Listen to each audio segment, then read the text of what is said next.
Oh, a lot of people would have liked to have seen what I saw during the war, but I wouldn't give a dime to see it again. I don't think I could stand it now.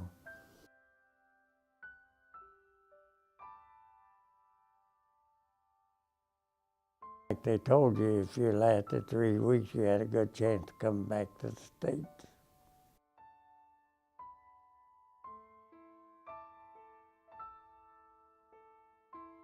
He hollered, "Look out, Coy." So I turned, otherwise he'd have got me in the back.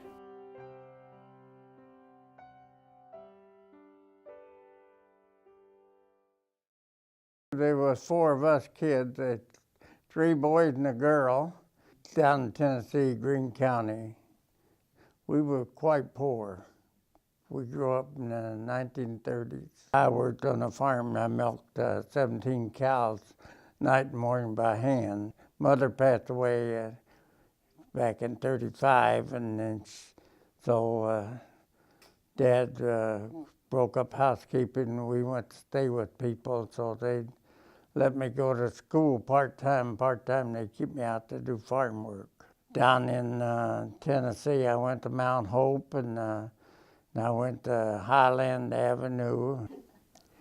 So I went one day for my sister and brother. They took me out to Albany School, and they had to walk to get there. So they took me out there, and they got me into 3 fights, and I got up on the desk and chewed gum, and Alfred Carter was the teacher there, and he told my dad, he said, "Never send that mean kid back to school again."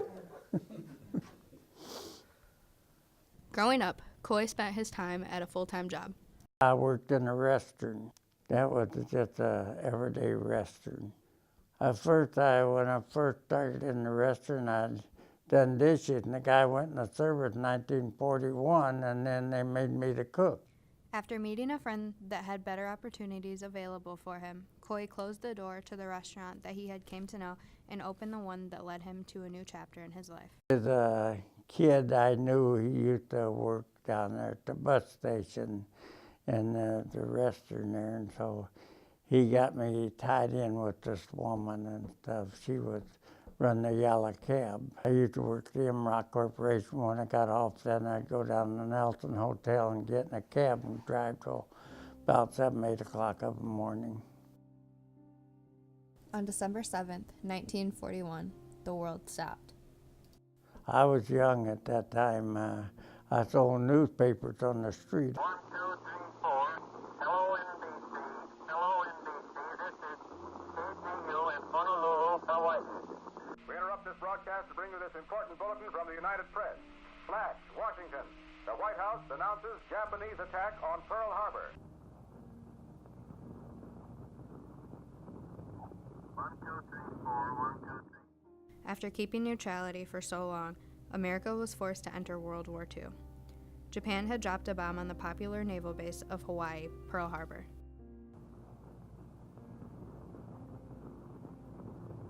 I enlisted, but my dad wouldn't sign my papers. He said, "You'll be in there soon enough, son."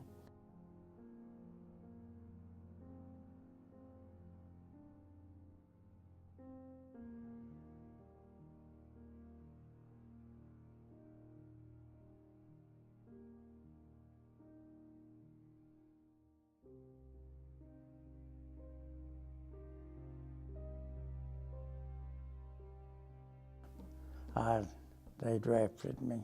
I wanted to fight for my country and my loved ones and my friends. I wanted to fight for them. They asked me what branch I wanted to go in. I told them Navy.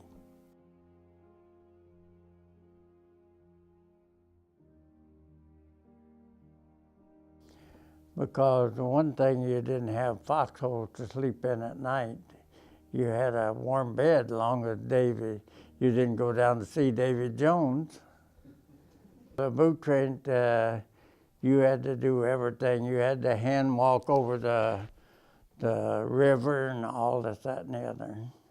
And they run you through the gas chamber. They put you with out in the woods, and they throwed mustard gas at you, and you had stuff to wipe that off. Like they told you, if you lasted 3 weeks, you had a good chance of coming back to the States. After boot camp, Coy's position on his ship was a gunner. I'll just guide the ship, and when it come your time to do duties, I gunner number 1 going into the beach, taking the Marines and the soldiers into the beach. That's gunner number 1.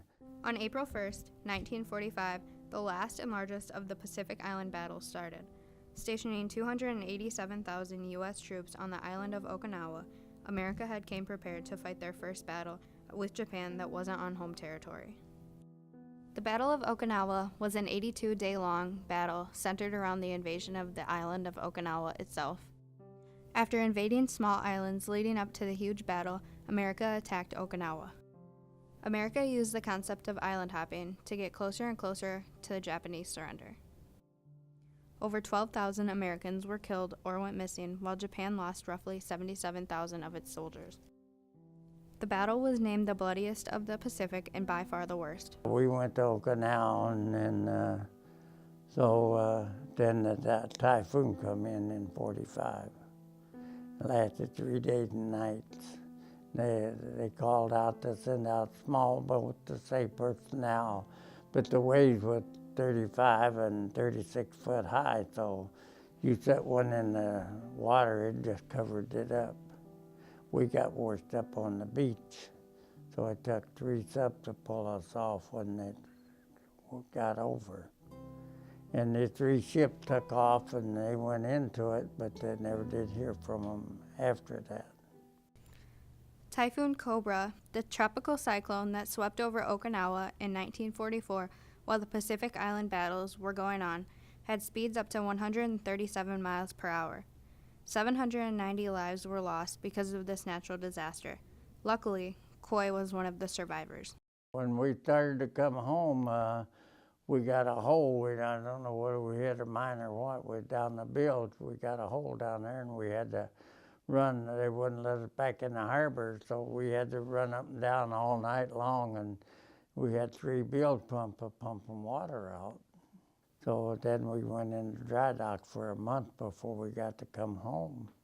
Dry dock is when a damaged ship is floated onto a submerged platform that is then drained in order for a ship to be constructed on. Sometimes when we got to Hawaii and we was in the dry docks, we got to go into town. We'd take pictures and the hula girls and all that, and doing little kissing and stuff with them. As Coy and many other men endured the horrible conditions of the typhoon, they were facing a situation between life and death. Every day, soldiers were forced to risk their lives and be put in dangerous situations. When we was in Ulithi, we were supposed to go to South Anchorage and pick up some officers and take them over to shore, but there's a kid, he had seizures, and we had to down him, and so our sister ship went 600, went and picked them up, and it got blowed up, hit a mine and it blew it up. The guy in the con looked like a little aide up there. We was supposed to go in, and they changed it because this guy had a seizure. We had to take care of him, hold him down and put a knife in and keep him from swallowing his tongue. Oh, you could see out there, yes. You could see what was going on. Sometimes they'd be piled up on the beach and where they got hit with gunfire and stuff, you know. But that you're supposed to shut out your mind about it. You wasn't supposed to talk about it.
I'm glad they did it. It ended the war anyway. Didn't have to worry no more about it.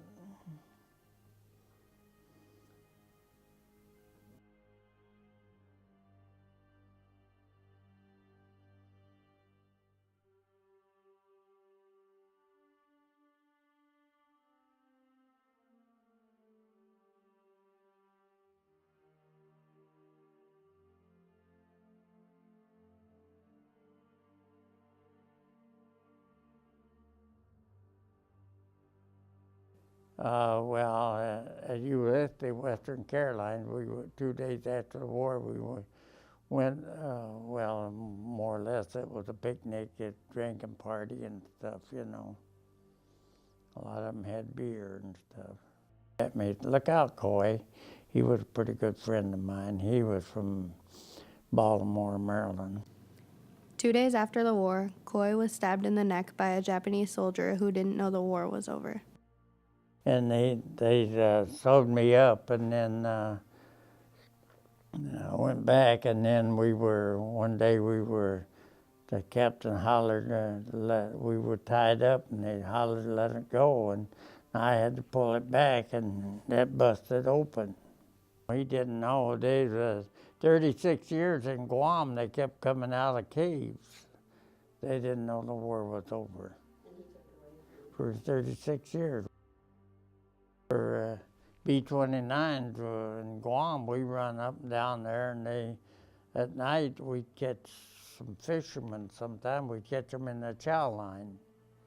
And after I come home, 36 years later, they were still coming out of them caves in Guam. One guy'd go up there. If you didn't take 2 or 3 guys up there, he never come back. So I suppose they done away with them.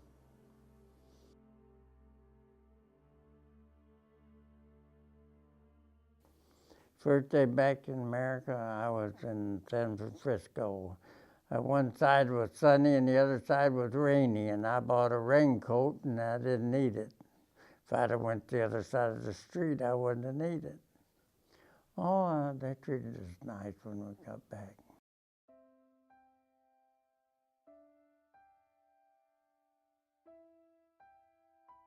Well, she worked in the same factory that I did. She was going to work. And she got out at 10 o'clock at night, and I had to stay till 12.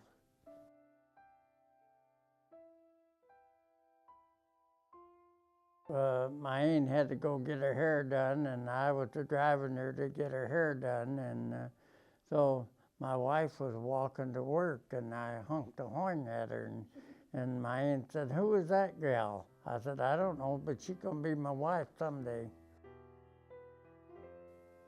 No, I didn't know her. I know that I took her girlfriend home, and they worked together, and so they was up there talking at the clock when I come in, and I said, "You know, she promised me a date for Saturday night," and she said, 211.5 East Madison. Next day I went to work, I said, "There ain't no 2.5, 11.5 East Lincoln." She said, "I didn't say Lincoln, I said Madison." So I took her to the show, and that's how we met.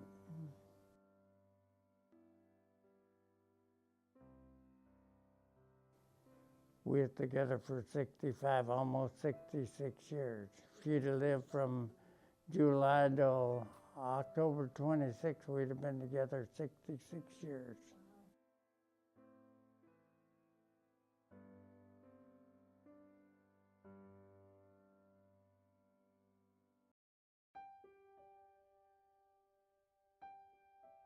When I first sat down and watched the interview, I didn't know much. I didn't know what I was getting myself into. I didn't know that the next 9 months of my life I'd be getting ready to go to sleep at night, and I'd stay up for an extra 2 hours just thinking about how should I restart the next day. And that was in August, and About September, the docs were going good and everything was fine. You learned the program. Everything was just good. And then about December, I hit a wall. When you hit a wall, it's kind of like writer's block, but it's not. And you can't figure out where to go next, basically. It was so surreal meeting the person that I would just stare at. And I would stare at him every day on a computer. I would listen to his story. I knew his life story. And when I met him, it was like meeting an A-list celebrity. But you're more than that.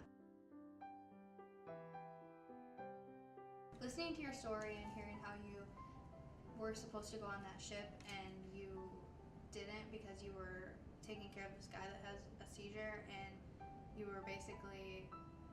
you escaped death, and that really reminds me daily, like I remind myself daily that never to take life granted, and just you're the reason that I think that every day.